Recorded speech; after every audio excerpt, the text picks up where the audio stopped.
Municipal ఎన్నికలపై SEC కీలక ప్రకటన చేసింది. మేయర్, చైర్మన్ ఎన్నికల్లో ఎక్స్ అఫీషియో సభ్యుల ఓటు హక్కుపై క్లారిటీ ఇచ్చింది. రాజ్యసభ సభ్యులు, ఎమ్మెల్సీలకు స్థానిక ఓటు హక్కు తప్పనిసరి అని పేర్కొంది. మున్సిపల్ పరిధిలో ఓటరుగా నమోదు కాకపోతే ఎక్స్ అఫీషియో సభ్యులుగా అనర్హులని తేల్చి చెప్పింది.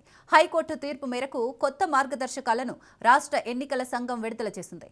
అర్హత లేని వారు ఓటు వేస్తే చెల్లవని స్పష్టం చేసింది. ఈ మేరకు కలెక్టర్లు, జిల్లా ఎన్నికల అధికారులకు సర్క్యులర్ జారీ చేశారు.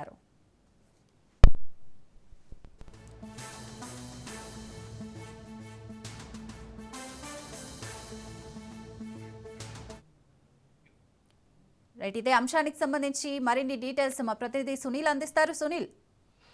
గుడ్ మార్నింగ్ సిరి. మొత్తం మీద తెలంగాణ రాష్ట్ర వ్యాప్తంగా ఎంతో ఉత్కంఠంగా సాగినటువంటి మున్సిపల్ ఎన్నికల ఫలితాలకు సంబంధించిన విషయంలో ఇప్పటికే కొంత ప్రాంతాల్లో హంగ్ ఏర్పడిన నేపథ్యంలో వాటిని ఏ విధంగా ఫుల్ఫిల్ చేయాలనే దానిపై కూడా అన్ని రాజకీయ పార్టీలు కూడా పూర్తిగా కసరత్తు ప్రారంభించింది. 116 మున్సిపాలిటీలకు ఇప్పటికే కాంగ్రెస్ పార్టీ దాదాపు 85 సీట్లు క్లీన్ చిప్ చేసిన నేపథ్యంలో మిగిలినటువంటి కార్పొరేషన్లు ఏదైతే ఉన్నాయో నిజామాబాద్ కావచ్చు, కొత్తగూడెం, ఈ రెండు కార్పొరేషన్లతో పాటు దాదాపు 37 మున్సిపాలిటీలో హంగ్ ఏర్పడింది. అయితే హంగ్ ఏర్పడినటువంటి మున్సిపాలిటీలు, కార్పొరేషన్లో ఓటు వేసేందుకు, ఎక్స్ అఫీషియో ఓటు వేసేందుకు ఇప్పటికే రాష్ట్ర ఈసీ ఎన్నికల కమిషన్ ఒక క్లారిటీ ఇవ్వడం జరిగింది. ఎక్స్ అఫీషియో ఓట్లు కేవలం ఎమ్మెల్యే కానీ, ఎమ్మెల్సీ కానీ, మరోవైపు ఎంపీ కానీ, మెంబర్ ఆఫ్ పార్లమెంట్ సభ్యుడు కానీ వేస్తూ ఉంటారు. కానీ రాజ్యసభ్యుడు కూడా వేసే అవకాశం ఉంది.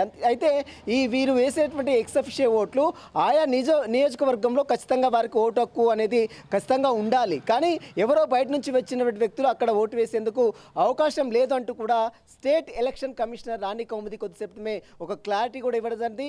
ఎక్స్ అఫీషియో ఓట్లు వినియోగించేందుకు ఈరోజు చివరి అవకాశం. ఈరోజు నమోదు చేసుకోవాలి. ఎక్కడెక్కడ ఎక్స్ అఫీషియో ఓట్లు వేస్తారో ఆ సభ్యులు ఎవరైతే తమ ఓటు హక్కు ఉంటుందో తమ నియోజకవర్గంలో, ఉదాహరణకు నిజామాబాద్ ఇప్పటికే మున్సిపల్ కార్పొరేషన్ సంబంధించిన దాంట్లో హంగ్ ఏర్పడింది కాబట్టి అక్కడ ఖచ్చితంగా ఎవరైనా సభ్యులు, రాజ్యసభ సభ్యులు కావచ్చు, ఎంపీ కావచ్చు, మరోవైపు ఎమ్మెల్యే కావచ్చు, ఎమ్మెల్సీ కావచ్చు, అక్కడ ఖచ్చితంగా ఓటు హక్కు అనేది ఖచ్చితంగా ఉండాల్సినటువంటి అవసరం ఉంటుంది. వారు మాత్రమే ఎక్స్ అఫీషియో ఓట్లు వినియోగించుకోవాలి. అదేవిధంగా కొత్తగూడెం మున్సిపల్ కార్పొరేషన్ కూడా ఇప్పటికే హంగ్ ఏర్పడింది. అక్కడ నువ్వా నీనా అన్నట్టు పోటీలు పడుతున్నారు. ఇప్పటికే బుజ్జగింపులు, ఓవైపు దాడులు, మరోవైపు బెదిరింపులకు పాల్పడుతున్నటువంటి సందర్భాలు మనం అనేకం చూస్తాం. రాష్ట్ర వ్యాప్తంగా దాదాపు 116 మున్సిపాలిటీలు, 7 కార్పొరేషన్ సంబంధించిన విషయంలో 2 కార్పొరేషన్లు హంగ్ ఏర్పడింది. మరోవైపు మున్సిపాలిటీలో 37 మున్సిపాలిటీలో హంగ్ ఏర్పడింది. అందులో కొంతమంది ఎక్స్ అఫీషియో ఓట్లు, అధికార పార్టీకి సంబంధించిన ఎక్స్ అఫీషియో ఓట్లు ఈరోజు నమోదు చేసుకొని దాన్ని కూడా కొంత 10 పైగా కైవసం చేసుకునే అవకాశం. మిగిలినటువంటి కొన్ని స్థానాలు మాత్రం చాలా టఫ్గా కొనసాగుతుంది. దాంట్లో ఎక్స్ అఫీషియో ఓట్లు మరి వినియోగించుకోవడంలో హైకోర్టు ఇచ్చినటువంటి నిబంధనలు, గతంలో ఉన్నటువంటి నిబంధనల ప్రకారం ఖచ్చితంగా వారందరూ కూడా ఎక్స్ అఫీషియో ఓట్లు వినియోగించుకోవాలంటూ కూడా ఇప్పటికే ఎలక్షన్ కమిషనర్ రాణి కౌముది కూడా ఒక స్పష్టమైనటువంటి క్లారిటీ కూడా ఇవ్వడం జరిగింది.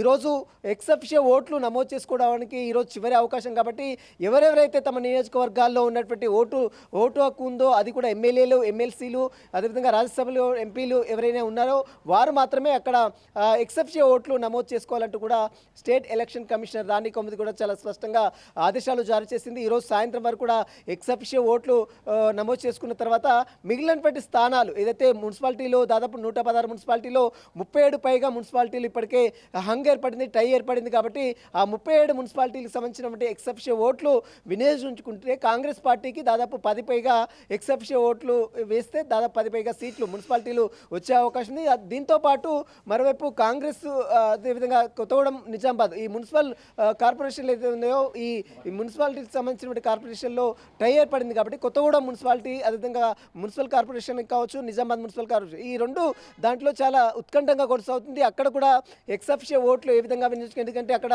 స్థానికంగా సిపిఐ పార్టీ నేతలు ఉన్నారు.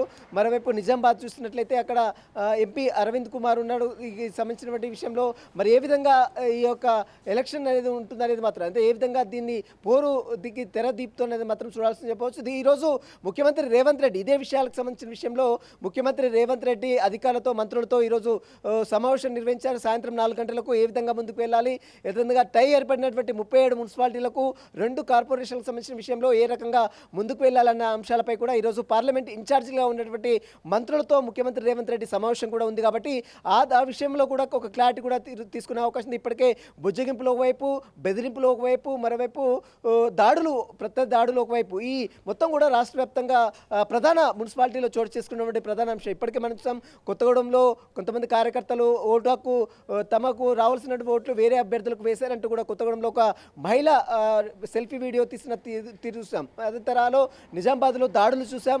అదేవిధంగా నిన్న కరీంనగర్లో, అదేవిధంగా కొన్ని ఇల్లందు, అదేవిధంగా మహబూబాద్ ప్రాంతంలో అనేక మందిపై దాడులు, అధికార పార్టీ మరోవైపు బీఆర్ఎస్ పార్టీ నేతల మధ్య పరస్పరం ప్రత్యేక దాడులు కొనసాగుతూ ఉన్నాయి. ఇక ఈరోజు సాయంత్రం వరకు కూడా ఈ మున్సిపాలిటీకి సంబంధించిన విషయంలో ఒక క్లారిటీ కూడా వచ్చే అవకాశం. ఎందుకంటే ఈ నెల 16వ తేదీన mayor, deputy mayor, chairman, vice చైర్మన్ల ఎన్నిక ఉంటుంది కాబట్టి ఆ లోపే వీరందరినీ కూడా బుజ్జగించి అధికార పార్టీ వైపు మొగ్గు చూపే విధంగా చర్యలు తీసుకోవాలంటూ కూడా మరోవైపు అధికార పార్టీ చూస్తుంటే, మరోవైపు బీఆర్ఎస్ పార్టీ కూడా అదే తరహాలో ముందుకు వెళ్తున్న పరిస్థితి మాత్రం కనపడుతుంది. ఈరోజు సాయంత్రం కూడా ముఖ్యమంత్రి రేవంత్ రెడ్డి ఇదే అంశాలపై కూడా మంత్రులతో చర్చించి కీలక నిర్ణయాలు కూడా తీసుకునే అవకాశం ఉంది. సిరి, రైట్, థ్యాంక్ యూ సునీల్.